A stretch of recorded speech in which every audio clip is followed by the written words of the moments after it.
Hey everyone, I don't know about you, but I'm ready for some coffee. My favorite spot, because of the people, because of the coffee beans, all the good stuff, is Cafe 211 in Bentonville. If you're not in the Northwest Arkansas area, though, Cafe 211 also offers their beans and their coffee mugs deliverable, I think, nationwide. So you can create that whole experience from your home. Mauricio Guerrero is the founder of Cafe 211. He is from Guatemala and his coffee is from Guatemala as well. There's a beautiful story that's tied to it. I encourage you to check out the Cafe 211 website, check out Mauricio's story, the story of the coffee and the people who make it, and go ahead and buy some and we can sip it together during our next conversation. And you can use the discount code Cara Elvira 10 to get a 10% discount on your order.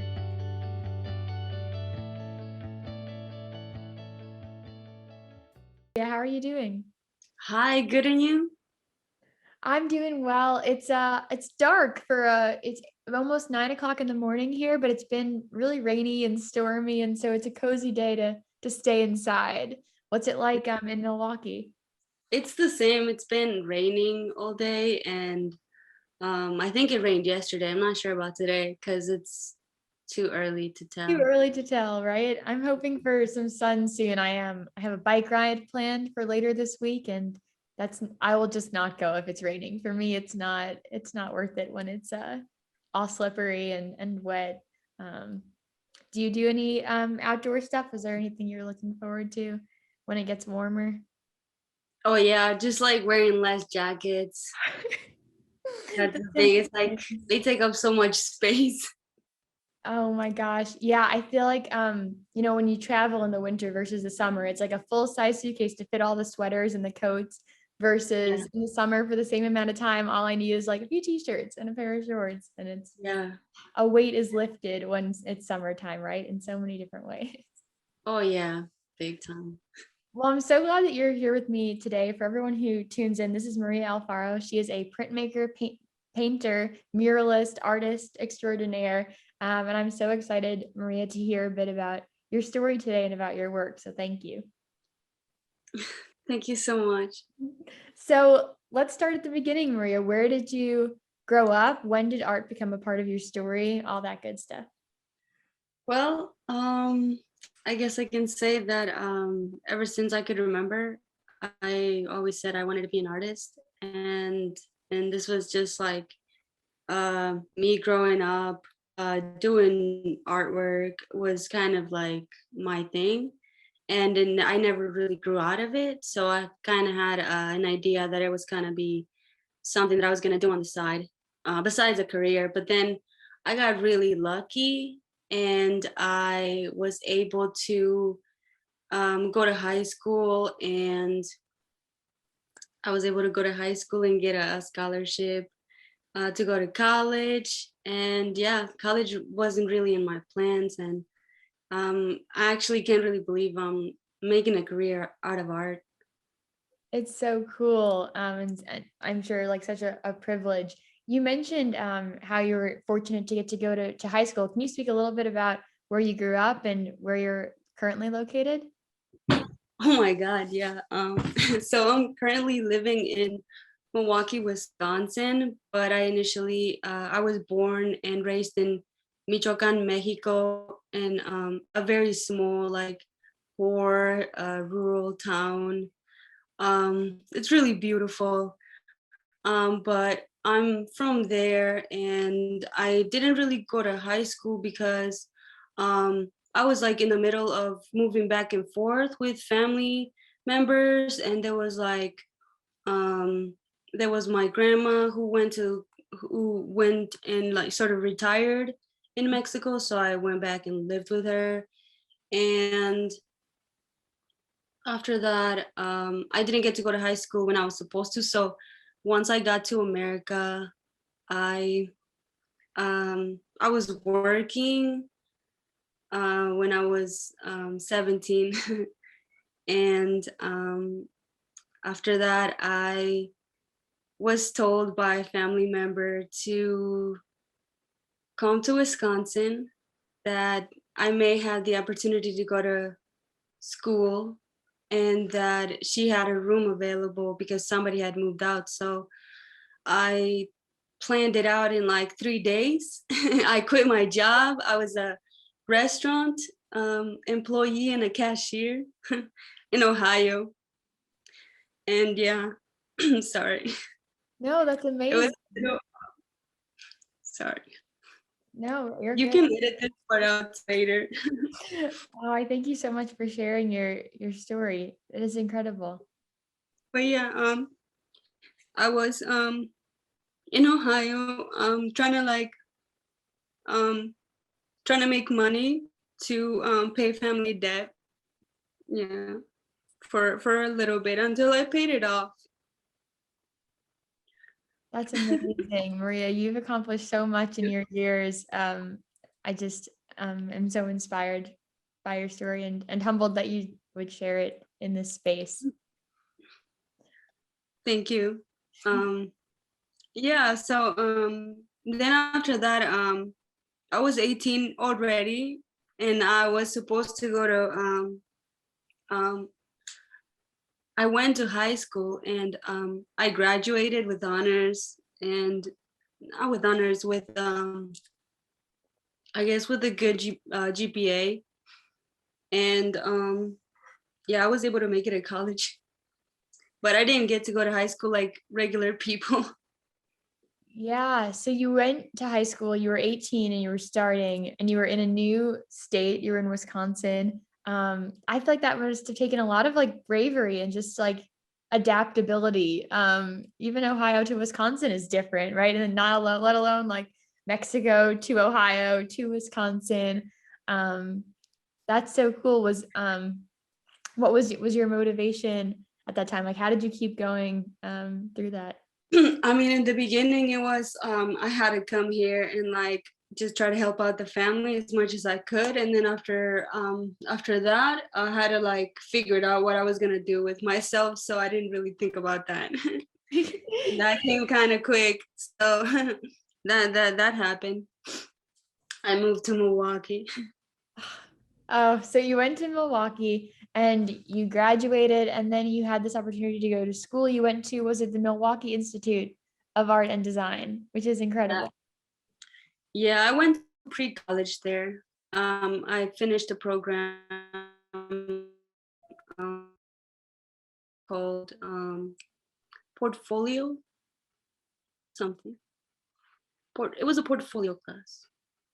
And that is to help you like create your collection of works to share with the world, or what is that like?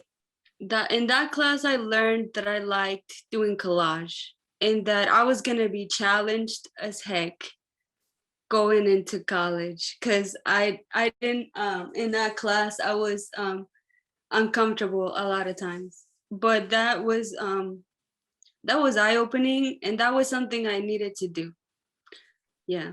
because I learned a lot. It's amazing when we are like just passionate about something, we're able to put up with a lot more discomfort than otherwise, right? You had this love for art, it sounds like, and that helped you to persevere against the discomfort of not knowing how to do some things at first. Oh yeah, I mean, yeah, artwork has always been there for me. It has always helped. Yeah, I really enjoyed listening to you had recorded your own sort of like interview of telling your story, and you talked about how your art is a way to explore your culture and your contemporary identity. I would love to understand like what that means for you, and was that a conscious decision or it just kind of came to be that that was how your work operated? Um, I'm not really sure how it all started, but like I think I've always been like attracted to like narratives and like people telling stories, and like I love it when like I used to love it when like my grandma used to tell me stories about like Mexico and like things that would happen there. And so that kind of like stuck with me, and I kind of like am drawn to narrative and storytelling in art, in like in all aspects of it. Storytelling is so powerful, and I think that's maybe why I was drawn to your work too. I can definitely appreciate a powerful story. You also mentioned that you tamper with subjects about diaspora. I'm not even going to pronounce it right. Diaspora. Yeah. And is that because of your personal story? Like, how does that come into play? I guess so. Diaspora means like it's like being displaced, and but there's like there's different like parts of it. There's like African diaspora. There's different types and like different terms associated with. But there's one that I kind of like thought a lot about how um, when you're from a certain place and you suddenly have to move and you sort of get like culture shock, but also you also have to adapt sort of fast. You sort of like feel misplaced in life. You feel like you kind of don't belong, you know? Yes, absolutely. I You kind of like feel connected to them, to yeah, your people, to but no, then at the same time you don't, you know. it's moving can bring about a lot of feelings. I moved from a very urban place to a more like suburban rural area, and even that was a culture shock. I wondered if you could speak to if you remember any of the culture shock experiences that you had in your different moves, whether it be within the US or across countries. I mean, the thing that just shook me the most was just the scenery, was just how much like how much people consume, how much light there is. I don't know. There's a lot of things about it. There's like even like light pollution that I think about.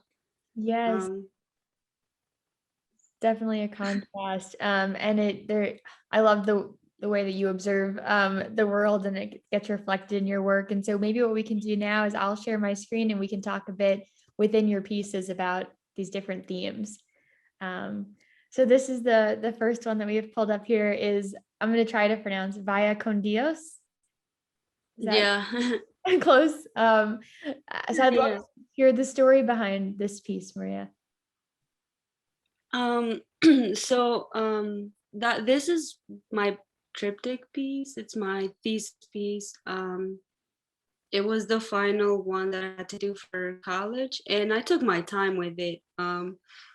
And when I tell you I took my time, I mean it. I took months because I had to like really, because I know I worked large scale, so I had to plan it out. I already knew that I was going to include a lot of imagery. Um, I wanted to talk about a little bit about how you have to sometimes immigrate and move. And so I wanted to talk about those final moments where, like even in my life, where I saw like my family members sewing phone numbers or like money into clothing before they were gonna pass the river on the border. And I wonder what was like going on in her head. And then there's moments of like of also like my other family members who were there at the time, who were just like trying to say their goodbyes. And then the piece on the right is more of like uh starting over, and like I was thinking more about leaving the viewer for interpretation, kind of like leaving like what the girl is holding, leaving that for interpretation. And so I sort of left it as either like, to me it was either a rock or a seed. So the whole like theme with this like scenery is like pilgrimage in a sense. And and the animals are like walking from one direction to the other, and they're being transported through like a different dimension through a portal. And that's why like you can see some of the animals like going through like the nest, and then the nest serves as a function of like like a portal, you know, and then they're coming out of, or they're leaving through the door and then they're coming out of the nest. That's what I meant. And Oh, then it's sort of a little confusing because after you flip it, everything is backwards. So like I don't really think a lot about my pieces after I print them.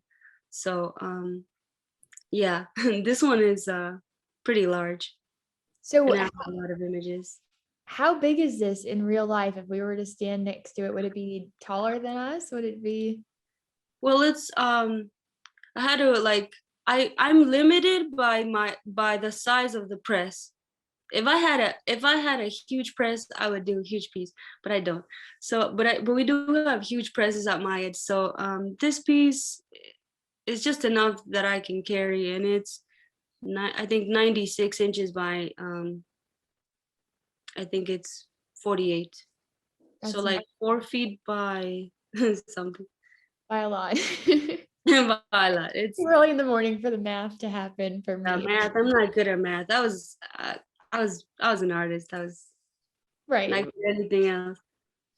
No, this is such a powerful piece, and there's so much happening in it. I wonder, like, so you said this was for your thesis, but did the idea develop over time? Like, what's your process like in creating, or did you see all of these things together in your head at once and run with it? What was that like? Well, first, I start by like creating like the composition that I want. First, the idea is like, what do I want like this piece to feel like, or like, um, yeah, like what is like relevant? What am I feeling in my life that's making me want to like drive it?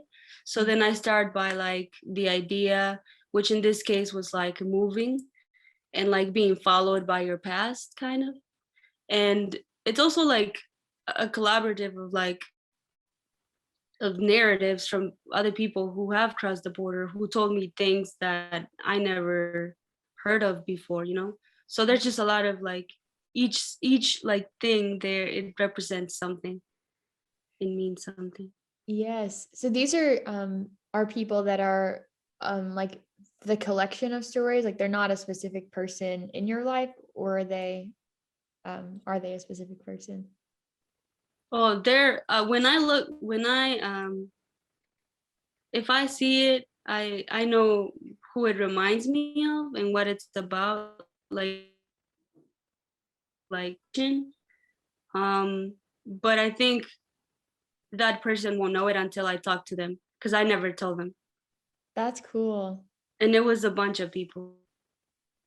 That's awesome. And I think it's a really powerful way to capture those stories that will be with you forever and are helpful for people like me and anyone else who hasn't heard them to really be able to understand what that could feel like, the moments before you make such a big life change and everything that's happening around you. So I love this piece. And what does the name of it mean? Vaya Con Dios. I was pressured to get that name actually. The Pressure too. they were like, "What's the name of it? What's the name of it?" I was like, um, they're like, "What is something that people say before, you know, before they leave?" And I'm like, "Well, you know, good luck. Go with God, I guess." And it's true. So then, yeah, I named it that. Wow. Go with Oh, that's God. cool. I think the name worked out great. And so you've explained that your work is of a surrealist style, and I can definitely see that here. Is there a reason that surrealism is like most interesting to you, or the style you choose? Yeah, so in the beginning, when I started college, I really liked realism a lot. And then, like, after doing more research and just finding more things about it, there was like a photographic aspect to it.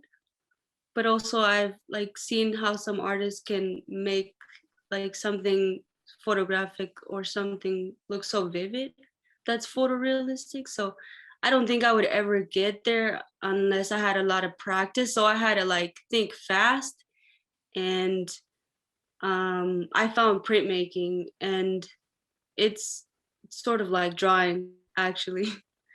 It's Uh, a lot less harder than painting for me. when you began at in Milwaukee studying art, did you know that printmaking was going to be the medium that you chose? Oh my God, I didn't even know what printmaking was like. Okay, so I'm not the only one who didn't know about printmaking. Yeah, no, I had no clue. I only heard about I mean, yeah, I had an idea that you did like screen printing and stuff, and I did like screen printing in in high school, but they never called it like the printmaking department, you know. So Right. then when I got to high school, when I got to college, I learned about lithography and etchings and screen printing and all this stuff that is like a whole new world to me, and it was very fascinating. There's Um, something about the process. I mean, so I've spoken with some of your like mentors, which has been great, and for them, like the process of creating the print is like maybe one of the most satisfying parts. Is that true for you, or how do oh you? yeah, definitely when you're like peeling the paper back and you're seeing like that all your ink got that all your ink got laid well and that it got absorbed properly, that's like the best feeling in the world. And then also when you're when you're carving, I think, oh, that's like very satisfying. Just like if you're working with the grain of the wood, like the pieces of wood like would curl on you. I actually have pictures of that. No way. I'm Very satisfying. this is so random what it's making me think of, but I would do the same thing of the curling with like an Italian ice. I can picture myself with a spoon like scraping Oh it. yeah. I That's love crazy. that. Now I'm hungry. This is not good. No, that's really cool. I can understand why that would be satisfying. And also because I mean, um, just to see your work come to life after, that's really, really cool. Yeah. So this piece, Toothfairy, I think is behind you right now, right? Yeah, actually, yeah. That's so cool. The same one. Yeah. So let's go into the story of this one. Maria, how did you come up with this? Let's see. With this one, I was like going through a lot of stress because I think my car had broken down at the time, and I was having a lot of like dreams about falling teeth, and that sort of idea kind of like stuck to me, like about how kind of like when we are growing up into like teenagers, we kind of lose teeth on the way there, and how when we grow old and before we decay and die, sadly our teeth falls as well. So that was scary. Also, like diseases makes you lose teeth. So um that was a stressful time. So I sort of like needed to figure out how to channel it and sort of overcome a little bit of like my fears and be a little bit more comfortable with what I was feeling. And so like I'm allergic to bees and like hornets. Um, I love drawing them. And so I try to put stuff that symbolizes that and just sort of things that remind me of home, just sort of like make it more homey, I guess. And so with this piece, it's important to me because this piece, people kept telling me, but I got really good critiques on it. I actually took my time, improve it and make it better, um, instead of like leaving it behind and you know saying, "Oh, I'll work on it later" because it's abandoned. You know, I'll work That's on it later, and I so never. you mentioned that people gave you like good critiques and that led you to continue to refine the work. I imagine as artists though, you must receive a lot of feedback all the time. How do you filter through what you want to take in and use versus what's just another opinion maybe about your work? Um, I'm not really sure. I try to take in consideration everything that people say because a lot of times people have really good ideas, like there was this person who like suggested to use like, you know, neon colors next time, you know, things like that.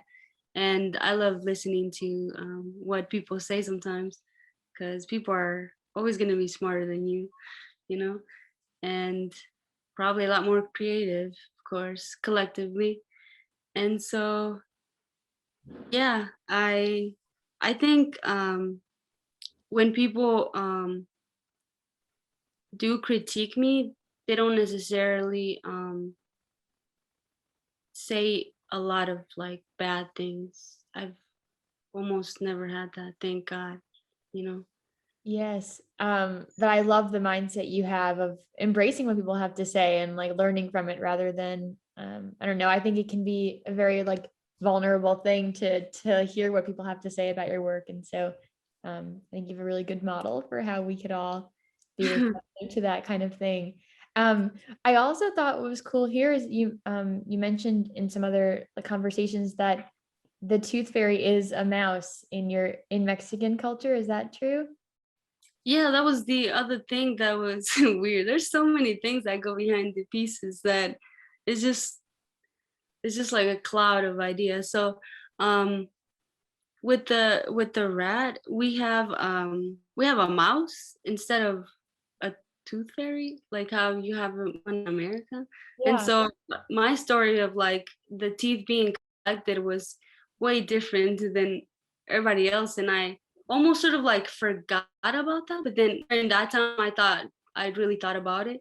So then I had it like really like remind myself and sort of like share with people like, hey, like, you know, that's kind of weird that we have a different tooth fairy. You know, it's interesting how like culture and folk tales work sometimes. That was just interesting. Cool.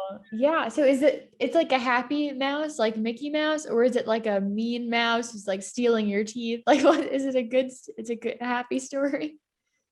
It's just I at the end it became a happy story because like even like the background, like it looks like a black hole, and I was having a lot of lucid dreams where it was really hard to wake up. And when you're lucid in a dream, that means that you know you're dreaming. So then when you're trying to wake up, you don't know how to wake up. So sometimes you feel like you're just falling through a spiral, and it's like a loophole of unable to, I don't know, Wow. process everything. Yeah. But when you wake up, you Yeah, remember everything that's happened in that time. Is that true or what is that like? sadly. So yeah, it's called lucid dreaming. Oh my um, goodness. I accidentally learned it when I was 14. I picked up a book once because the teacher said, "Oh, you gotta do a book report and you gotta hurry." And you know, I was in the library trying to grab a book, and I like dreams and stuff, but I grabbed that one and it was about lucid dreaming, I guess. So then it explained everything, and then it explained the process of like meditation and how to like check when you're awake, when you're asleep. I mean, when you know you're like conscious, I guess. Mhm. So yeah, yeah, once you go to sleep, you sort of realize that you're not in this world anymore. Wow. You can Yeah. I love how it's incorporated in this piece though. That's like deep stuff and powerful to think about. I have to do a little bit more research on this lucid dreaming. Um It could be a little scary. Some people don't like to talk about it, I guess. mm. I had a conversation recently with another artist where we talked about, sometimes the things that scare us are the things that we should lean into, and maybe when we do learn about them, um knowing makes it less scary. I don't know if it will be the same with this, but I'm trying to take that Exactly. attitude, right? Of like the things that we pursue knowledge, it's a good thing. And so I appreciate you sharing the knowledge that you've learned throughout your life. Um, so you talked about the mice coming from folklore and different types of storytelling, and there's also some different themes of like this like nature driven, like rural lifestyle that you grew up with, which is so cool. Can you talk about what the importance of that is to you, with sanctuary and, capturing these small details? Yeah, so plants really remind me of home because like where I was, my mom like loved plants and she have a lot of them and um she would plant corn and we're basically farmers because we plant corn for living Mhm. and I guess yeah, we live off of it. We live off the land and our animals and everything. It's kind of like a farm. And so, yeah, I forgot what I was going with that. What was the question again? We're just talking about, what that rural life means to you, and you capture different parts of it, in your Oh work. yeah. Yeah. Yeah, so yeah, I grew up around like a lot of animals. There was like ram at some point. They hit really hard. Um we had sheep, cows, just you name it. Chickens, ducks. They still got everything. Sometimes. That's so cool. My parents are getting some chickens now. They're like trying to like adapt to like a farm lifestyle. So I might have to ask you for some advice, Maria, when they arrive. Like, what do we do with these things? Let Yeah, me tell you the story real quick. please do. Please do. There was a time my mom and my grandma, they both went to like the market, right? And they found this vendor that was selling like 100 chickens for like a discount or something. They were like chickens that had like, apparently they're like rare chickens that have like no hair in the back. Um, yeah, so they're like we used to call them coquenas. I don't know. They have like no hair, and some of them were interesting looking, but they were selling like 100 chickens, 100 something. Mom got like all hyped about it, and she bought like a whole box, right? And Okay, so there not was like 100 100 chickens. boxes. Yeah, and then because they didn't like communicate to each other because like I think the year was like 2010 and couldn't really afford phones, I guess Right. that time, I don't know.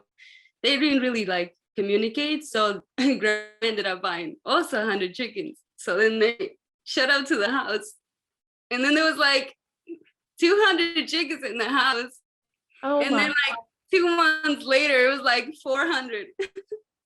that's nuts. That was too many. We didn't know what to do with them. Oh my gosh. I don't even know where that would take up so much space. 400 chickens. Yeah, we're just running around the whole house. But it was like our our place is big. Like it's just outdoors and the kitchen's outside. Everything is like separated. Oh wow, it sounds so beautiful. Architecture is different. A little bit too many chickens, but otherwise so beautiful. So is your Maria like, I like to, daydream about my future and like where I want to be. Do you picture yourself on a farm when you grow up, or is it more just a special memory that you have? Oh no, I definitely want to have something. I started like, like I don't know. There's at some point your 20s where you just like don't care and you want to party and you prioritize your friends and just everything, and then all of a sudden like some switch like turns on and then all of a sudden you're like addicted to plants and um yeah, and then you're like buying stuff for the house and get all excited. That happened to me recently and I don't know. It's a good stage though. I'm here for it. I'm with you. And it's crazy how that you're right. It's like a switch. Like you wake up one day and you're like, I want to stay home. I want a cozy blanket and I want everything to be organized. And no, Yeah, but I do want a studio because I want to keep making more artwork and I do want to like learn more about printmaking course, but I do want animals for sure. I want a big house later. so cool. Something to look forward to. Yeah. So I would love to next talk about this piece called emotional support and where the ideas came from. And it like there's so many different things going on in it that I'd love to understand more. Okay, yeah. So with this piece, it was for a class. I know for sure. It was the theme was pets, and so we had to think about something cats versus dogs, and I obviously chose cats. So then I was thinking more about what I wanted to do in terms of printmaking, in terms of like figuring out what else I could learn from mark making and what else it could teach me, because it was during the time when Rina was talking about how if you like put lines together, like they make a certain shade of like gray. And so I figured that out at some point when I was like cross or like when I was like doing the lines in the background. And yeah, I did like a different shade. So I was learning a lot about like cutting during it was like a smaller piece. So um I was mostly experimenting. And this was more ambiguous than anything because it was more about how you learn how to cope with things. But sometimes it's best not to be alone, completely alone when you're going things. You know, good. To, it's not good to think to turn to like alcohol or Right. things like that. Yep. So you either have something that's good for you that could be excessive and it could be bad for you, but like I don't know, you could have something bad that could be destructive. And it was more surrealist than anything because I was choosing stuff at random and I was just trying to find my marks. That's so cool. And you mentioned emotional support and vices and like good sources of support. And I see the cat in the photo is are cats specifically like do you like cats? Do you have a cat? Are they special for you or how did you make that decision? Oh yeah. Yeah, I mean, I have a cat. I have a black cat, and I always like. I think it's like a little joke that I always put him in my piece somewhere. And if he's not like depicted realistically somewhere in like the corner, hidden under like somebody's foot or something, he's either So the cat's either like hidden under someone's foot or in some way within the work. oh yeah, yeah.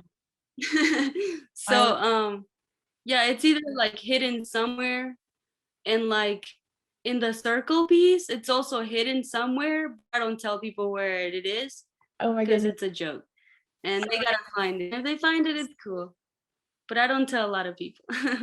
Wow. Okay. We're going to be looking at that one next. So I have to see if I can find the cat. Oh, that's so cool. Um, so you Mhm. mentioned already how you draw inspiration from dreams, and we talked about that. Um, you also have mentioned that you draw inspiration from like automatic writing and taking photos. I wondered if any of that came up here, or if you could talk just about what is automatic writing and what kind of pictures are you taking along the way? Yeah, so in the beginning of like college, they told us to like research something that was gonna be sort of like kind of like a foundation for our artwork, but something we're gonna be focusing on for a while. So they told us to stick to something good, and so I chose surrealism. So I learned more about like how some artists used to do automatic drawing and they would like combine their drawings, make it into like this collage of like drawings. But you can also do automatic writing, which is like just freestyle writing your thoughts and just writing everything. And then you sort of like draw ideas from it. And it's kind of like a pick and choose. You're choosing at random at some point.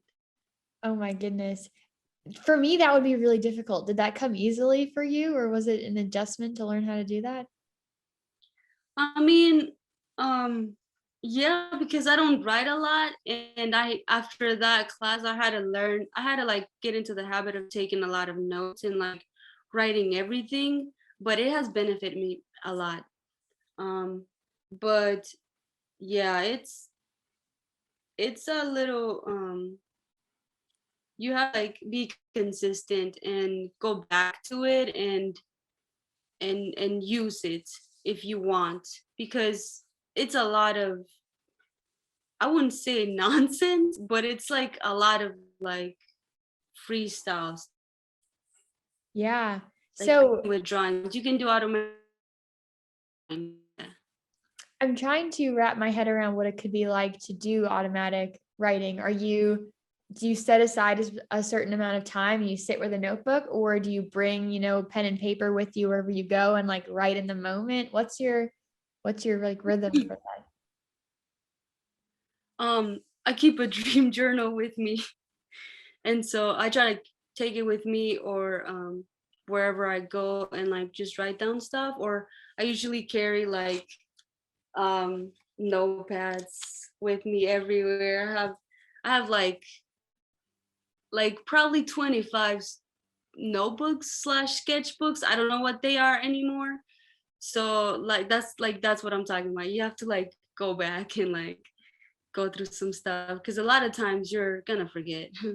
Right. But they're going to be such an awesome thing to look back on even 5 years from now. I mean, just to see how your thinking evolves in your work, and I'm excited to see how that happens. Um, so next we have Petri Dish. And I want to first actually ask about the name of this one. Like I can see that it's circular and like resembles a Petri dish in that way, but is there a reason that it's called Petri Dish? Yeah, somebody mentioned the name. I also didn't feel like I named that one either. So I feel like the pieces named themselves. Somebody called it a petri dish, and I really liked it. And it was like a teacher who said it. I'll never forget that. That's And yeah, I named it because they said it. that's awesome. And I'm still trying to find the cat and I haven't found them yet, but later I'll have to let you know if I do. It'll take you a while. It took my boyfriend a little bit, a while to find it. Oh my gosh. Thank goodness I have some days off from school. This is going to be my main project. I'm so curious to find it. I'm going to send it to my sister too and see if she can locate it. But tell me more about this piece if you don't mind. um there's like a whole story to it. I don't know if like that's like a whole thing. Uh but like, you want to hear about like what was going through like my mind, or like what I Whatever learned, you'd like or to tell about it. I'm here to learn. I appreciate it. okay. Let's see. So with this one, was last the second class I did before grad, and um I was getting comments about how like frames were sort of constricting and sort of like a little bit claustrophobic, and I sort of kind of wanted to get a little bit away from that and sort of figure it out, whether what like a square does to a viewer, and like what it makes a viewer feel. So then I was thinking about more about like that and how like to take people to a place where I can't, you know. So I was thinking about that, and I was thinking about how you're not supposed to rush things, and how if you rush things don't come out right. Be patient, and you have to take your time with things, and you can't rush your childhood. And I regretted a lot that I did. And I was thinking a lot about this a lot. Oh yeah. I love that there's even like this like hidden element, because if I rush, to see the whole picture at once, I'm gonna miss it. Like I'm missing it right now. And so I think that's on many levels and layers, a powerful idea in this piece. So this work and the other ones that we've looked at today, they're currently on exhibition. I'd love to hear the story. I think that what's so special, like as a young artist just like recently graduated, is that your work is in all these really important spaces. How did those opportunities come about? Oh yeah, so with this one, after graduating college, I got an email from an Italian woman. She was a curator. She is a curator, and she told me about this contest that was going to be a virtual exhibition slash contest, international, um, and they talked about prices and something about like sending the artwork for the winners to a permanent collection. So then I was like, okay. And then she said, I'll find you an artist or is due or like in time, or I'll remind you later, she said. So then I was like, okay. Then I forgot about it. And then I got sick. Before that, I lost like 30 pounds and I couldn't even like I couldn't even do anything for a while. So I checked the email and it was like the deadline was August 20. So then when I applied, it was like the day before. And um it was because I told her um in the past, I told her, hey, I'm sorry I missed the deadline. Um I don't think I'm able I don't think I'm able gonna to make it because I got sick. And she said, "Oh no, that's fine. People ask for more time. So you can actually like more days, apply, reapply, or apply again." And I applied a lot of little things. So I tried to make sure that everything was okay, and I sent it, and I was like, "Here goes nothing." And yeah, I told my boyfriend about it, and then we brushed that off. And then in December, um I was like, there's no way because it's an international um it's an international contest, you know. But it's Yeah. really cool that I did the virtual exhibition. But no, I got an email saying that I got fourth place, and I couldn't even believe it because it's just, I mean, up to this point I still can't believe it. It's crazy to me. Oh my They God. must be at work and it's over there. And yeah. What an incredible experience. And I don't know how long it'll be in Italy, but if we ever get to travel again, I'd love to go see your work there. Um, and your work is also in Milwaukee, right? There's the Trout Museum. Is that local for you, or what is the story there? Yeah, it's a local museum in Appleton. I've been going there for a while and they're really nice and they have really cool exhibitions all the time. Um, they took this piece along with the other one, the Vaya Con Dios first one, and they had it there for like an exhibition during like the winter. But it was over. It was over recently. Uh, Still really special to get to be part of it. I imagine there's other artists out there who would love to have their work in museums or galleries. Is there any advice you can share from your experiences or things you've learned along the way about, promoting what you're doing?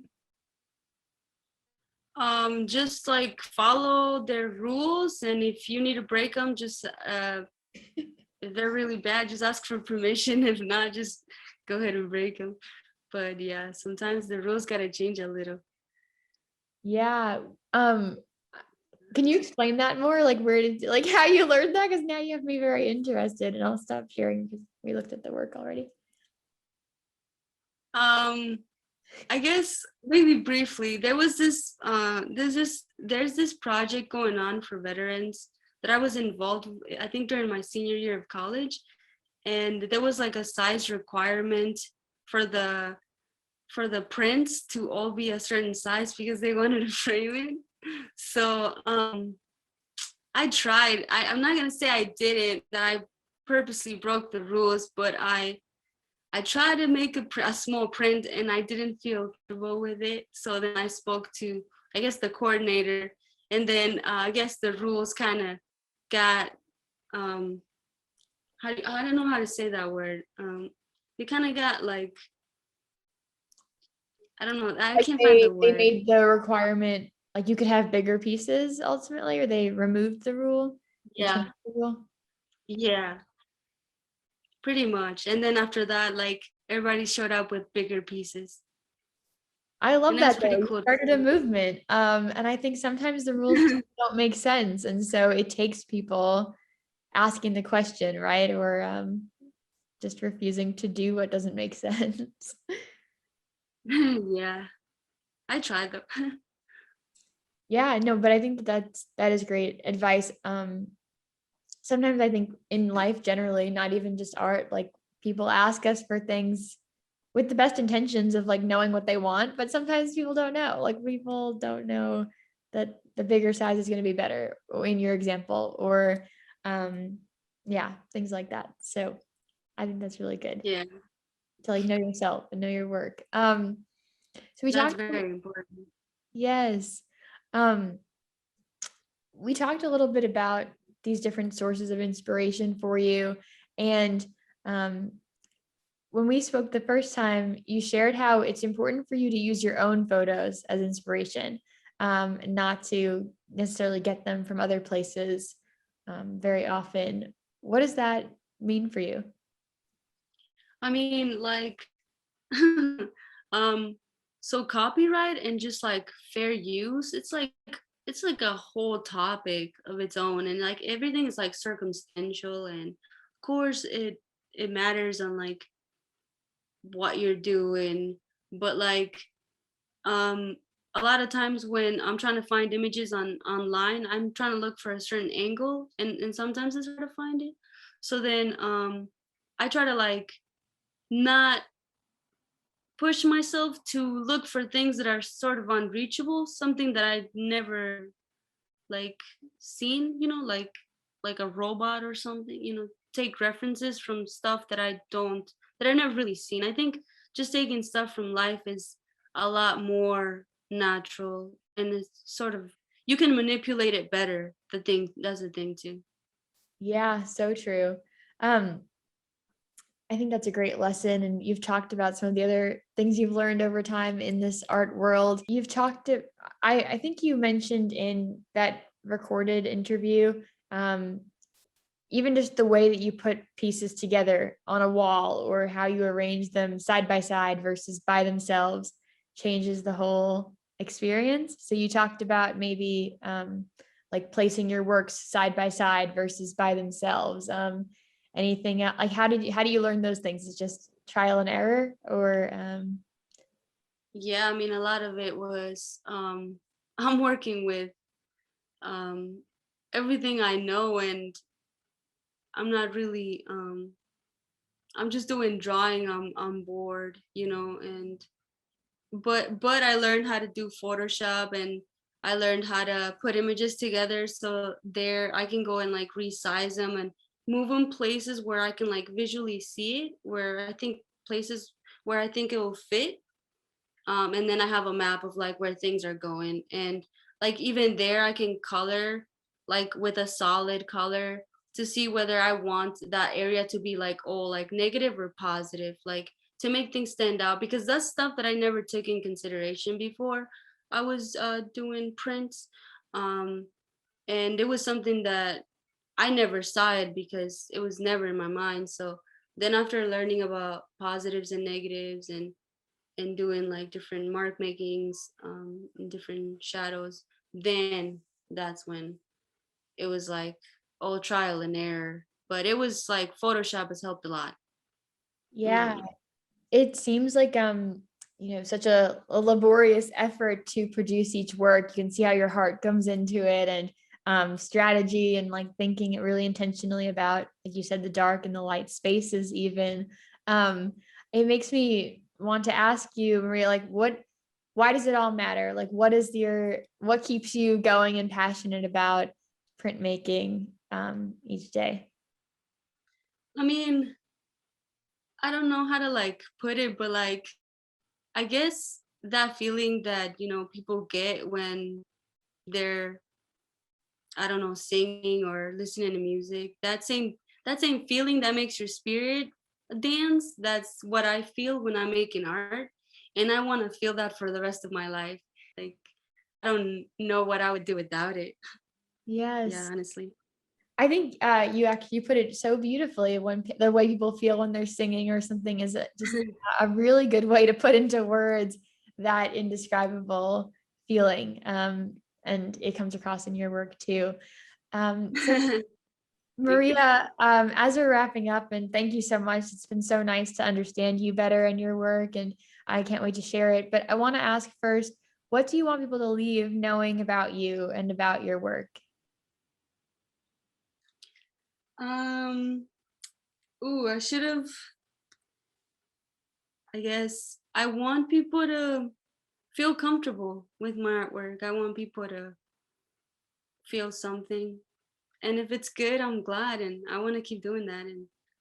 And I want to be that person who just does artwork for a living for the rest of their lives. And I want to be the artist that did artwork since it was born until she died. I Yes. like it. Um, I think that what's so great about your work is that even if you don't have the same exact story as your story, like the themes of it still are really relevant. Like we've all dealt with in some way, or many of us have dealt with some sort of displacement or some sort of like leaving something that's comfortable and familiar and going to something that's new. And I really appreciate how your work makes us stop and think about that and think about the little things in those moments that make them so personal to our story. So Hmm. thank you so much, Maria, again for sharing it. It's been such a privilege to speak with you.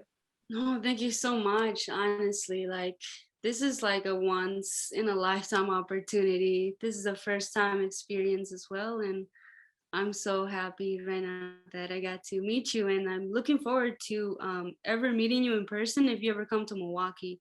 So Yes. please let us know. Oh my gosh, I would love that.